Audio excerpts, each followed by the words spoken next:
Bonjour.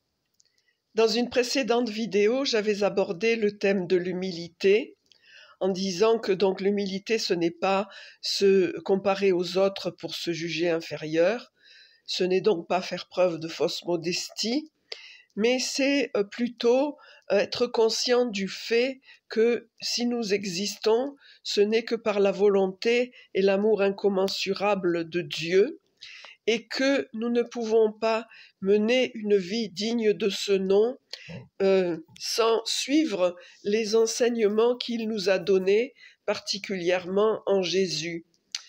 Donc je voudrais revenir là-dessus parce que l'humilité, c'est donc ne pas nous prendre pour Dieu, ne pas ériger nous-mêmes notre propre système de valeurs et déterminer ce que nous croyons bon ou mauvais.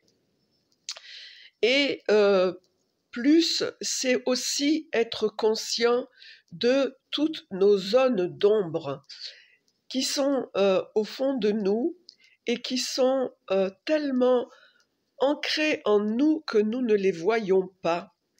Jésus parlait de la paille dans l'œil du voisin et de la poutre qui est dans le nôtre, mais c'est exactement ça en fait. Et c'est pour ça que la confession, c'est très important. Oui, mais quelle confession? Parce que bien souvent, on va se confesser pour des choses, d'accord, mais pas pour le principal, pas pour l'essentiel, parce que cet essentiel, on ne le voit pas. Donc, il est vraiment important d'être très humble et de prier Dieu en lui disant, mon Dieu, l'essentiel, je ne le vois pas. L'essentiel qui me sépare de toi, je ne le vois pas. Je ne sais pas. Je ne peux pas par moi-même le trouver. Aide-moi. Aide-moi à me débarrasser de ça. Parce qu'en fait, c'est comme Adam et Ève, quand ils ont commis le péché originel, ils se sont revêtus de feuilles de figuier pour couvrir leur nudité. Et nous nous couvrons de tas de feuilles de figuier, de prétextes, d'arguments, de raisonnements pour justifier nos comportements. Et c'est de ça qu'il faut se libérer, parce que la feuille du figuier, elle a une sève très corrosive, et donc ça brûle.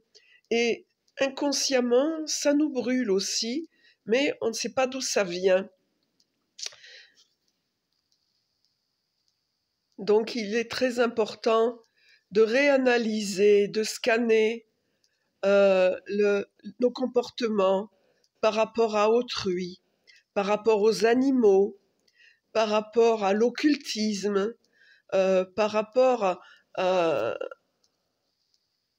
à nos habitudes alimentaires, vestimentaires, de bien scanner tout ça, et bien y repenser et voir ce en quoi justement ça peut clocher, ça peut être en contradiction avec les enseignements que Jésus nous a donnés.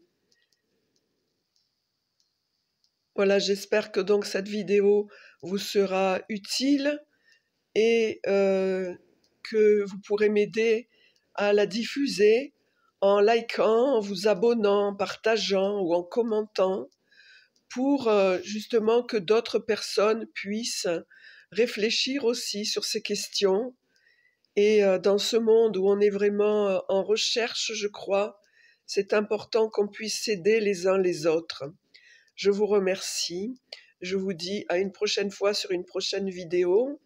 Et donc, que Dieu vous bénisse et vous garde.